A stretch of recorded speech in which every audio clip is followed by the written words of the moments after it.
Los periodistas. Los periodistas.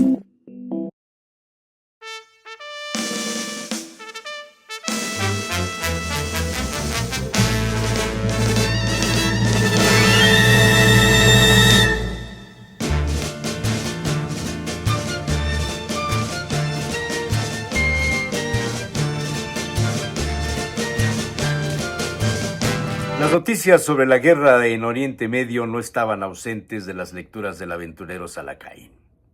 Pensaba sobre cómo afectan los actos bélicos a las costumbres alimenticias de los pueblos, y también cómo repercuten en otras naciones ajenas a las confrontaciones. Pocos saben, comentaba Salacaín frente a sus amigas, el efecto colateral debido a la próxima escasez de fertilizantes nitrogenados usados en el mundo occidental y producidos en esa región. Alguna de las amigas cuestionó sobre la comida iraní, poco conocida, decía ella. Falso, respondió Salacaín. La gastronomía de Persia o Irán es muy antigua, tanto como su civilización, y las recetas se han conservado, pese a la occidentalización de algunas de sus costumbres. En términos generales, la comida de Irán es similar a la preparada en Omán, Qatar, Arabia Saudita o Emiratos Árabes, y se ha ido adaptando a otros pueblos como Siria, Líbano o Egipto. Los persas privilegiaron el consumo del arroz, de las brochetas llamadas kebab, los guisos de cordero preparados a fuego bajo, o sea, a cocina lenta, donde aparecen muchas hierbas, frutos secos o frescos, y los alimentos son bastante coloridos, aromáticos, pero de sabores suaves. Curiosamente, hay una constante: el empleo del oro rojo, uno de los condimentos más sofisticados y con mucha demanda en Occidente. ¿Oro rojo?, preguntó una de las amigas. Sí, el oro rojo nació prácticamente en territorios entre Persia o Irán e Irak, y recibe ese título por su color, su poder para condimentar y su alto precio.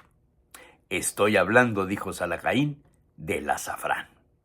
Y asómbrense, continuó, el arroz condimentado con azafrán no es de origen mediterráneo español, es decir, valenciano.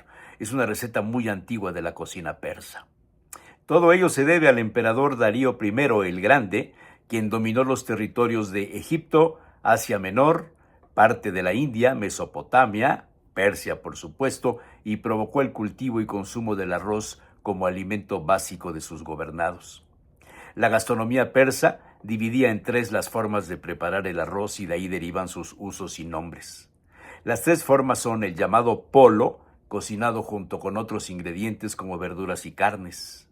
Otro, el conocido como chelo, se cuece al vapor y se usa a manera de guarnición con otros platos. Y finalmente el arroz caté, cocido en agua y se consume sin escurrir. En todos los casos, decía el aventurero ante las miradas de asombro de las amigas, se usa el azafrán, a veces mezclado con un poco de azúcar o sal, se muele y se diluye en agua caliente o en leche. Esta es quizá la receta original de la paella valenciana, el arroz amarillo, es decir, condimentado con azafrán e introducido bajo el Imperio Romano en territorio ibérico. Sin los persas hubiera sido imposible. Pero aún hay más aportaciones. Persia también es parte de la cuna del vino. La ciudad persa, de nombre Shiraz, fue conocida en la antigüedad como la ciudad de la poesía, del vino, de las rosas y las luciérnagas. Y el nombre occidentalizado de la uva Shirá es una derivación de la uva empleada en la antigua Persia para preparar el vino llamado Shirazi. Es decir, la uva tenía el nombre de la ciudad fundada hace más o menos 2500 años. Y hablando de Shirá, de Persia, del vino, Salacaín citó a Omar Khayyam, el filósofo, matemático y por supuesto poeta, quien en su obra El Rubaiyat escribió varios poemas sobre el vino donde destaca la sensualidad e incluso el erotismo. Y el aventurero procedió a leer algunas líneas.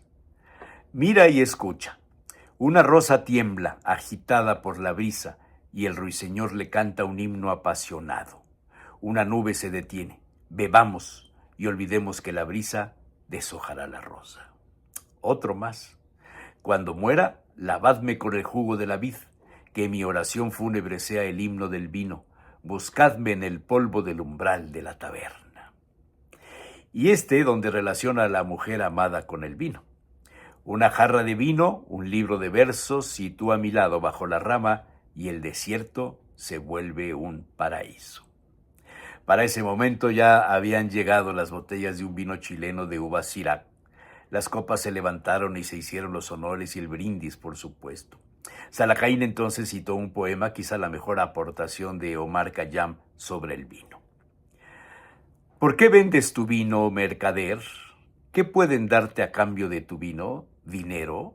¿Y qué puede darte el dinero? ¿Poder? Pues no eres el dueño del mundo cuando tienes en tus manos una copa, riqueza. ¿Hay alguien más rico que tú que en tu copa tienes oro, rubíes, perlas y sueños? ¿Amor? ¿No sientes arder la sangre en tus venas cuando la copa besa tus labios? ¿No son los besos del vino tan dulces como los más ardorosos de la hurí? Pues si todo lo tienes en el vino, dime, mercader, ¿por qué lo vendes? Poeta, porque haciendo llegar a todos mi vino, doy poder, riquezas, sueños, amor, porque cuando estrechas en tus brazos a la amada, me recuerdas, porque cuando quieres desear felicidad al amigo, levantas tu copa, porque Dios, cuando bendijo el agua, la transformó en vino, y porque cuando bendijo el vino, se transformó en sangre. Si te ofrezco mi vino, poeta, no me llames mercader. Hubo aplausos, y entonces se armó la fiesta.